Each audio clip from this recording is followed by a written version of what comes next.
कराळ जिह्विका कठोरदंश्रिका प्रदीप्त दिग्विदिक्तट प्रचण्डवह्निकीलका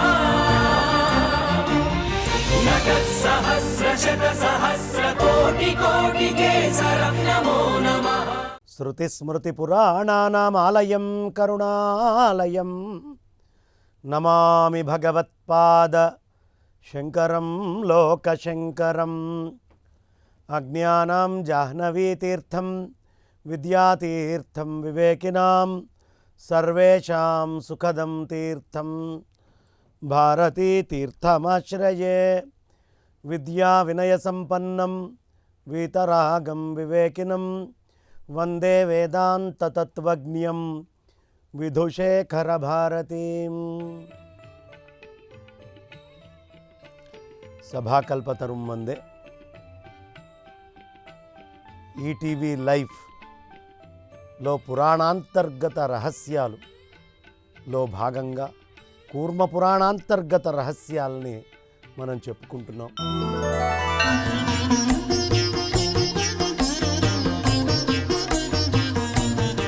కూర్మనాథుడి యొక్క అనుగ్రహంతో ఇది ఋషులందరూ కూడా వినడం జరిగింది. అందులో చాలా విశేషమేమి అంటే మన పురాణాలలో ఏ స్వామి చెప్తున్నాడో ఆ స్వామి ఇతరుల మహాత్మ్యాన్ని చెప్తాడు. అలాగే ఆ పరమాత్మకి సహోదరి అయినటువంటి శక్తి యొక్క మహాత్మ్యాన్ని, శివకేశవ తత్వాన్ని అన్నిటినీ చెప్పుకుంటూ వస్తూ ఆ శక్తి మహాత్మ్యాన్ని చెబుతూ ఈ శక్తికి సంబంధించినటువంటి సహస్రనామాలు ఇందులో సాక్షాత్తు కూర్మనాథుడు చెప్తాడు. అంటే అమ్మవారి యొక్క నామాల్లో వైభవం. చాలామంది లలితా సహస్రనామం చదువుతామండి, లేదు అమ్మవారి యొక్క త్రిశతి భాష్యాన్ని మేము చదువుతామండి, లేదు లక్ష్మీ సహస్రనామాన్ని మేము చదువుతూ ఉంటామండి, కాళీ సహస్రం చదువుతామంటారు కొంతమంది, సరస్వతీ సహస్రం అంటారు. కానీ కూర్మ పురాణాంతర్గతమైనటువంటి ఈ సహస్రం చాలా అద్భుతంగా ఉంటుంది. ఇది ఒక ప్రత్యేకమైన అభిన్న అంగంగా ఇవాళ రేపు అన్ని చోట్ల సహస్రనామాలు చదువుతూ పారాయణ చేసుకునేటటువంటి అందరూ నేర్చుకొని చదవడానికి చాలా యోగ్యంగా ఉంటుంది. ఒక్కొక్క నామానికి ఒక్కొక్క ప్రత్యేకత.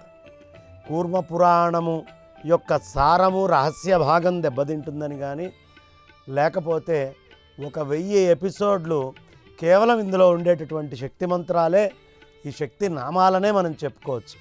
అంత వైభవమైనటువంటిది. ఎలా ఉంటుందయ్యా అమ్మవారు అంటే, నిన్నటిదాకా అనేక లక్షణాలు చెప్పుకుంటూ వచ్చాం. అందులో భాగంగా ఇక్కడ చాలా అద్భుతమైనటువంటి నామావళి ఇవాళ చెప్పడం జరుగుతుంది. లోహితా సర్పమాలాచ. అమ్మవారు ఏ రంగులో ఉంటుందండి అన్నారు. శంకరాచార్యుల వారు చెప్తారు, అరుణారుణమైనటువంటి ఎర్రటి వర్ణముతో ఉన్నటువంటి తల్లిగా ఆ అమ్మవారిని వర్ణిస్తారు. లోహిత. మరి పరమేశ్వరుడికి సర్పమాల ఉంటుంది కదా, ఈ తల్లికి కూడా సర్పమాల ఉందట. సర్పమాలాచ. ఆ తల్లి విశేషమైనటువంటి సర్పమాలని ధరించింది. భీషణి వనమాలిని. చాలా భయం కొల్పించేటట్టుగా ఉంటుంది. అదేవిధంగా విష్ణుమూర్తి వేసుకున్నట్టుగా వనమాలని కూడా ఆ తల్లి ధరించింది. అనంత శయనానంత. అనంతుడి మీద విష్ణుమూర్తి ఎలా ఆదిశేషుడి మీద నిద్రపోతాడో అలా అనంతుడే చెయ్యగా పడుకుంటుంది ఆ తల్లి. ఆవిడ అనంత, నాశము లేనటువంటిది, అంతము లేనటువంటిది. అలాంటి ఆ మహాసాధ్వి నరనారాయణోద్భవ. నరనారాయణులలో నుంచి శక్తి స్వరూపంగా బయటికి ఉద్భవిస్తూ ఉంటుందయ్యా. నృసింహే. అమ్మవారిని నృసింహస్వరూపంగా కూడా చెప్పడం జరిగింది. నరసింహావకారంలాగా మీరు కొన్ని రూపాలు చూస్తే అమ్మవారివి నృసింహాకారంలో ఉంటాయి. ప్రత్యంగిరా అమ్మవారిని తీసుకుంటే ప్రత్యంగిరా అమ్మవారు నృసింహావతారంలో ఉంటుంది. అదేవిధంగా ఆ నృసింహావతారమేనా అంటే దైత్యమధని దైత్యులందరినీ కూడా నాశనం చేస్తుందయ్యా ఈ తల్లి. ఎప్పుడు ఆ రాక్షసుల్ని సంహరిస్తూ ఉంటుంది. మరి తల్లి దగ్గర ఏమి ఉన్నాయి? శంఖ చక్ర గదాధర. శంఖము ఉంటుంది, చక్రము ఉంటుంది. శంఖ చక్రాలు విష్ణుమూర్తికి సంబంధించినవి. చూడండి, శివ కేశవ బ్రహ్మాది దేవతల యొక్క సంపూర్ణ శక్తి స్వరూపమే ఈ తల్లి అని చెప్తున్నట్టు ఉంటుంది. ఆ విధంగా ఆ అద్భుతమైనటువంటి శంఖచక్ర గదాధారి అయి చాలా గొప్పదైనటువంటి సంకర్షణి, గొప్ప ఆకారం కలిగినటువంటిది, చక్కటి రూపం కలిగినటువంటి తల్లి ఆ తల్లి అని చెబుతూ కోరికలన్నిటినీ కూడా ఆ తల్లి అద్భుతంగా తీరుస్తుంది. ఏమండి, నాకు ఈ కోరిక ఉంది అని ఎవడైనా అంటే, నీ కోరిక ఎంతటిదయ్యా, నీ ఏ కోరికనైనా నేను తీర్చేస్తాను. అందుకనే చాలా అద్భుతంగా ఆ తల్లి కోరికలన్నింటినీ తీర్చే తల్లిగా మనందరికీ తెలియపరుస్తుంది. సముత్పత్తి రంబిక. ఎలా ఉంటుందయ్యా అంటే, ఈ శంఖచక్రాలని ధరించి జగత్తు మొత్తానికి మూల కారణమైనటువంటి తల్లయ్యా. ఈ తల్లి ఈ జగత్తు మొత్తానికి మూల కారణము. ఆవిడ పాదాలే లోకాలన్నిటికీ ఆశ్రయాలయ్యి ఉన్నాయి. ఆవిడ పాదాలే ఈ లోకం మొత్తానికి ఆశ్రయమై ఉన్నది. ఎలా ఉంటుంది? మహాజ్వాలారూపంగా ఆ తల్లి ఉంటుంది. గొప్ప జ్వాలారూపంగా, చాలా భీకరమైనటువంటి మహత్తరమైనటువంటి ఆకారంతో ఉంటుంది. చక్కటి రూపం కలిగినటువంటి ఆ తల్లి ఏ విధమైనటువంటి మలము లేకుండా ఉంటుంది. సుందరస్థని, సుందరమైనటువంటి ఈ లోకానికి మొత్తానికి ఆహారప్రదమైనటువంటి స్థనములు కలిగినటువంటి ఆ తల్లి సూర్య సంబంధము, ఎప్పుడు సూర్యుడితో సంబంధం ఉంటుంది. అందుకనే శంకర భగవత్పాదాచార్యుల వారు ఉదయాన్నే వచ్చేటటువంటి ఆ ఎర్రటి సూర్యుడితో పోలుస్తూ ఉంటారు అద్భుతంగా. ఇక ఆ ధర్మ అర్థ కామ మోక్షాలు అన్నీ ఆవిడికి కరతలామలకం. ఎవడు ఎలా ప్రార్థిస్తే వాడికి ధర్మ అర్థ కామ మోక్షాలని అనాయాసంగా ప్రసాదించేటటువంటి తల్లి. ఎక్కడుంటుందయ్యా ఈ తల్లి అంటే, భ్రామరి అని తపస్సు చేస్తూ ఉంటాం. ఈ కనుబొమ్మల మధ్యలో ఆజ్ఞాచక్ర అంతరాస్థాలయ్యి అక్కడ శక్తి రూపంలో ఉంటుందండి. కనుబొమ్మల మధ్యలో ఉంటుంది అని చెప్పారు. ఇక ఆ మధ్యలో ఉండేటటువంటి ఆవిడే అధిదేవత. పురాణ పురుషుడికి, ఈ సాక్షాత్తు పరమాత్మకి అరణి లాంటిది. మనం అగ్ని చిలకాలనుకోండి, అరణుల్ని పెట్టి అగ్ని చిలుకుతాం. ఈ మొత్తము పరమాత్మ సృష్టి చేసి శక్తినివ్వాలి అంటే ఈవిడే అరణయ్యా. ఈవిడే లేకపోతే ఇంకా ఏదీ లేదు, పుట్టుక కూడా లేదు. గొప్ప ఆశ్చర్యాన్ని కలిగిస్తుంది. ఎంత ఆశ్చర్యాన్ని తల్లి కలిగిస్తుందయ్యా అంటే, ఇక మనం ఊహించలేనటువంటి ఆశ్చర్యం. ఎవడికి ఐశ్వర్యం కావాలనుకోండి, ఏ ఐశ్వర్యమైనా ఈ తల్లిచ్చే అనుగ్రహమే, అదే ఆశ్చర్యం. ఏ చెట్టును తీసుకుంటే ఆ చెట్టులో ఉండే శక్తి ఈ తల్లే. ఇక మధ్యస్థురాలుగా ఉంటుంది, కమల నేత్రాలు కలిగినటువంటి తల్లి. ఆ తల్లి యొక్క కళ్ళు ఎలా ఉంటాయ్యా అంటే, కమల నేత్రాలలాగా ఉంటాయి. ఆ నేత్రాలు ఇంకా వేరే దేనికి సాటి రావు. అలాంటి సాటి లేనటువంటి దివ్యమైన భవ్యమైన మహత్తరమైనటువంటి నేత్ర సౌందర్యం కలిగినటువంటి తల్లి. చూడండి ఎంత బాగా చెప్తున్నాడో కూర్మనాథుడు అమ్మవారి యొక్క మహత్తుని, గొప్పతనాన్ని. అదేవిధంగా ఆ అమ్మవారికి ఎన్ని భుజాలయ్యా అన్నారు? 18 భుజాలు ఉన్నాయట. చూడండి, మనకి భగవద్గీత 18 అధ్యాయాలు. అదేవిధంగా మనకి అష్టాదశాధ్యాయిని అని మనం గొప్పగా చెప్పుకుంటూ ఉంటాం. అదేవిధంగా 18 రోజులు యుద్ధం జరిగింది. అదేవిధంగా ఆ అద్భుతమైనటువంటి 18 పర్వాలు. ఎక్కడ చూసినా కృష్ణయ్య 18ని చూపిస్తాడు. ఆ 18 ఎవరో కాదయ్యా, ఈ తల్లి యొక్క అష్టాదశ భుజాలు. కాబట్టి 18 భుజాలు కలిగి పుట్టుక లేనటువంటి తల్లి. ఈ తల్లికి పుట్టుక ఉండే అవకాశమే లేదు. ఆ తర్వాత నల్ల కలువ రేకుల్లాంటి కాంతి కలిగింది. ఒకప్పుడు గౌరిగా ఉంటుంది, ఒకప్పుడు అరుణవర్ణంలో ఉంటుంది, ఒకప్పుడు నల్లటి కాంతులని కాళిలాగా కనిపించేది కూడా ఈ తల్లేనయ్యా. అన్ని శక్తులకి ఆసనాన్ని అధిరోహించేది.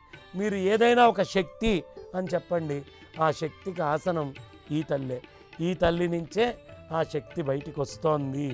కాబట్టి ధర్మాధర్మాలన్నిటినీ కూడా చక్కగా విడిచిపెట్టినది ఈ తల్లికి. ఏ ధర్మంతో సంబంధం లేదు. ఆ ధర్మంతో ఉన్నవాడిలో శక్తి ఆవిడే, ధర్మంలో ఉన్నవాడి శక్తి ఆవిడే. కాబట్టి ఆ తల్లి చాలా గొప్పదైనటువంటి శక్తి స్వరూపము. ఇక వైరాగ్య జ్ఞాన నిరత. ఆ తల్లి వైరాగ్య జ్ఞానాన్ని ఇస్తుంది. ప్రతివాడు ఈ లోకంలో ఉండి ఈ లోకంలో కనిపించేటటువంటి వస్తువులే శాశ్వతము, ఈ సుఖాలే శాశ్వతము, నాకు ఇవి తప్ప ఇంకేమీ అక్కర్లేదు అని అనుకునేటటువంటి వాళ్ళందరికీ కూడా ఆ వైరాగ్య జ్ఞానాన్ని ఆ తల్లి ఇస్తుంది. ఆ తల్లి అందే ఆ వైరాగ్య జ్ఞానము నిరతముగా కనిపిస్తూ ఉంటుంది. ఇంకా ఆ తల్లి కాంతి నిరాలోక, చాలా అద్భుతమైనటువంటి ఆ కాంతితోటి, ఆ కాంతి అతిశయమే వేరు. అమ్మవారి యొక్క కాంతి వర్ణనాతీతమైనటువంటి కాంతి, ఇంద్రియాతీత. మన ఇంద్రియాలకి గోచరం కాదు.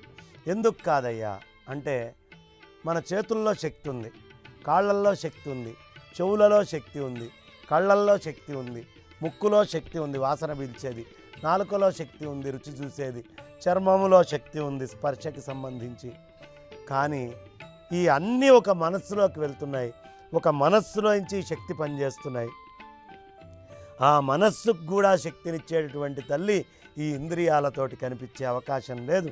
కాబట్టి ఇంద్రియాతీత, ఇంద్రియాలకి అతీతమైనటువంటి తల్లి. విచిత్రమైనటువంటి ఆ గహనము ఎలా ఉంటుందయ్యా? చాలా విచిత్రమైనటువంటి గహనముగా, దానికి ఆధారంగా ఉండేటటువంటి తల్లి. శాశ్వత స్థానం, ఎప్పుడూ అశాశ్వతమై ఇవాళ్ళుండి రేపు పోయేది, రేపుండి ఎల్లుండి మారిపోయేది కాకుండా తాను ఎప్పుడూ శాశ్వతంగా ఉంటూ తన శక్తిని ఎక్కడికక్కడ ప్రసరింపజేసి వస్తువుల్ని శాశ్వతాలని చేసేటటువంటి తల్లి ఆ తల్లి. కాబట్టి స్థానాలన్నిటికీ కూడా ఈ తల్లే ఈశ్వరి అయ్యా. అన్ని స్థానాలకి ఈవిడే నియమము, ఈవిడే ఆధారము అని చెబుతూ, ఆనందము అనేటటువంటిది అందరికీ కావాలి, కానీ ఆ ఆనందానికి కూడా ఈ తల్లి అతీతమైనటువంటిది. కాబట్టి స్థానేశ్వరి నిరానంద త్రిశూల వరధారిణి. త్రిశూలాన్ని వర అనేటటువంటి ముద్రని చక్కగా వేసి ఉంటుంది. త్రిశూల వరధారిణి, అశేష దేవతామూర్తి. ఆ అందరు దేవతల మూర్తి ఆ తల్లే. దేవత, పరదేవత. ఆ దేవతలకి మూర్తై ఆ దేవతలకే పరదేవత అయినటువంటి తల్లి. అంటే ఈ తల్లిని కొలిస్తే ప్రతి దేవత అనుగ్రహించాల్సిందే. ఏ దేవత అనుగ్రహించనటువంటి దేవత ఉండే అవకాశమే లేదు. కాబట్టి గణాంబికా గరేహే పుత్రి నిశుంభ వినివాసిని. ఈవిడ ఎంత గొప్పదయ్యా అంటే, చాలా నిశుంభుణ్ణి చంపిందండి. దేవతాగణాలన్నిటికీ కూడా ఈవిడే తల్లి. శుంభ నిశుంభుల్లో నిశుంభుణ్ణి చంపినటువంటి శక్తిగా ఈ అమ్మవారిని చూపిస్తుంది. ఈ తల్లి అసలు పత్రము కూడా ఆహారముగా తీసుకోదు, అందుకని అపర్ణ అని పిలుస్తారు. ఒక్క పర్ణము కూడా ఆవిడ తీసుకోదు. వర్ణరహిత. ఈవిడికి వర్ణం ఏమిటండి? ఈవిడు బ్రాహ్మడు, క్షత్రియుడు, వైశ్య, శూద్ర, చండాల ఇట్లాంటి మాటలేవి ఈవిడి దగ్గర వర్తించవు. ఈవిడ అందరికీ సమశక్తి. ఈవిడలో ఏ లోటు లేదు. ఈవిడికి సమస్తము ఒకటిగా ఇస్తే అనుగ్రహించేటటువంటి తల్లి. అమ్మవారి యొక్క రూపము త్రివర్ణ, 3 వర్ణాలు అవి చూపిస్తూ ఉన్నారు. ఏమిటి? సత్వ, రజస్, తమో గుణాలు అనేటటువంటివి. అదేవిధంగా ఎరుపు, నలుపు, తెలుపు అనేటటువంటి వర్ణాలుగా వెతికితే కనిపిస్తుంది. జీవ సంభవ. ఈ మొత్తం జీవమంతా ఎక్కడి నుంచి వస్తోంది అంటే ఈ తల్లి నుంచే జీవమంతా కూడా వస్తోంది అని మనకి చక్కగా చెప్తూ ఉన్నారు. అనంతవర్ణ. ఒకవేళ రంగుల్లో ఈ తల్లిని చూద్దాం అంటే అన్ని రంగులు ఈ తల్లేనయ్యా. ఈ తల్లి కానటువంటి రంగే లేదు అని చెప్తున్నారు. ఇక నాణ్యస్థ శంకరి శాంతమానస. అన్యము అనేటటువంటిది లేదు. ఆవిడ అన్నిటిలో ఉంది. ఆవిడే అన్ని శుభాలని కలిగిచ్చేటటువంటిది. మనస్సుకి శాంతినిచ్చేటటువంటి తల్లి ఈ తల్లి. ఈ తల్లి నామము శాంతమానస, శాంతమానస, శాంతమానస అని 27 సార్లు తలుచుకుంటే ఎంత ఉద్వేగంతో మనస్సున్నవాడైనా తెలియకుండానే శాంతించినటువంటి మనస్సుతో ఉంటాడు. కాబట్టి ఈ తల్లి పేరు శాంతమానస. ఈ శాంతమానస అనేటటువంటి తల్లిని ఎప్పుడూ మనం హృదయంలో ధ్యానం చేస్తూ ఉండాలి. అదేవిధంగా ఈ తల్లి అగోత్ర. ఈవిడి గోత్రం ఏమిటండి? ఏ గోత్రము లేదు. గోమతి, సమస్తమైనటువంటి గోవులకి, ఇంద్రియాలకి అన్నిటికీ మూలము ఈ తల్లి. గోప్త్రి, అన్ని ఆవుల రూపంలో ఈ తల్లి ఉంటుంది. ఎక్కడ ఆవు కనిపించినా అక్కడ అమ్మవారు ఉంది అనే విషయం మర్చిపోవద్దు. గోప్త్రి, గుహ్య రూప, గుణోత్తర, చాలా గుహ్యమైనటువంటి రూపంతో ఉంటుంది. ఈ గుణాలన్నిటినీ దాటినటువంటి స్థాయిలో ఉండేటటువంటి తల్లి అని చెప్తున్నారు. గౌర్గీర్ గవ్యప్రియ, గౌణి గణేశ్వర నమస్కృత. ఈవిడే గౌరి, తెల్లగా ఉంటుంది. గణేశ్వరుడు నిరంతరం నమస్కరిస్తూ ఉంటాడు. చక్కగా మాట వాక్కుకి కూడా ఈ తల్లే. పంచగవ్య ప్రీతి, ఈ తల్లికి ఆవు పాలు, ఆవు పెరుగు, ఆవు నెయ్యి, ఆవు యొక్క మూత్రము, ఆవు పేడ, ఈ 5టిని కలిపి పంచగవ్యము అని చేస్తాం. ఈ పంచగవ్యం అంటే ఈ తల్లికి చాలా విశేషమైనటువంటి ప్రీతి. అలాంటి విశేషమైనటువంటి ప్రీతి పంచగవ్యం పట్ల కలిగినటువంటిది అని చెప్తూ ఉన్నారు. ఇక గణపతి నమస్కరించడం మామూలు విషయం కాదు. సత్యభామ, సత్యమే ఒక స్త్రీ స్వరూపం ధరిస్తే అది ఎలా ఉంటుందో ఈ తల్లి అలా ఉంటుంది. ఇక సత్య ప్రతిజ్ఞ, ఈ తల్లి ఎప్పుడూ సత్యమే అనేటటువంటి ప్రతిజ్ఞ కలిగి ఉంటుంది. సత్యమే ఆవిడ స్వస్వరూపము. 3 సంధ్యల స్వరూపము కలిగినటువంటిది. ఆ 3 సంధ్యల స్వరూపము అనే విభాగము లేనటువంటిది. ఆవిడే 3 సంధ్యల స్వరూపము. 3 సంధ్యల్లో ఆవిడే శక్తి మనకి. కానీ ఆవిడకి 3 సంధ్యల యందు సమశక్తితోటి ఉండి ఉంటుంది. కాబట్టి అలాంటి శక్తి కలిగినటువంటి ఆ తల్లి ఏ వాదం తీసుకున్నా, ఏమండి నాది నాస్తికవాదం అండి అంటాడు ఒకడు, నాది విజ్ఞానవాదం అండి అంటాడు ఒకడు, నాది వేదనాదం అండి వేదవాదం అంటాడు, ఇంకొకడు వచ్చి మాది వేదాతీతవాదం అంటాడు, ఒకడు శాక్తేయం అంటాడు, ఒకడు గాణాపత్యం అంటాడు, ఒకడు సౌరం అంటాడు, ఒకడు శాక్తేయం అంటాడు. మీరు ఏ వాదన చేసినా ఆ అన్ని వాదనలకి శక్తి ఆవిడే. ఒకసారి రామకృష్ణ పరమహంస దగ్గరికి ఒక అతను వెళ్ళాడు.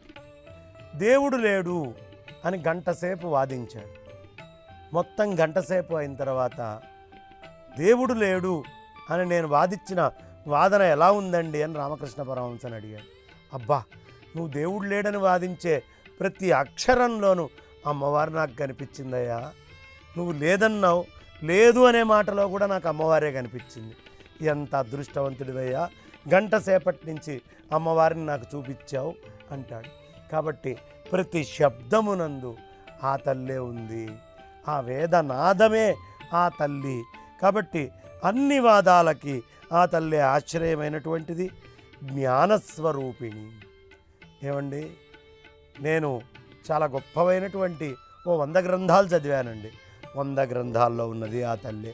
నేను ఒకటే గ్రంథం చదివానండి, అందులో ఉన్నది ఆ తల్లే. నేను 1000 గ్రంథాలు చదివానండి, ఆ 1000 గ్రంథాల్లో ఉన్నది ఆ తల్లే. కాబట్టి ఏ జ్ఞానం ఉన్నా ఈ సృష్టిలో ఆ జ్ఞానమంతా ఆ తల్లి యొక్క రూపమే. ఈవిడ జ్ఞానము అనేటటువంటి రూపము నుంచే జనించింది. సాంఖ్యయోగం ద్వారా జన్మలేనటువంటి ఆ తల్లి జనాన్ని అనుగ్రహించడం కోసం సాంఖ్యయోగం ద్వారా బయటికి వచ్చింది. సంఖ్యలకి అందనటువంటిది.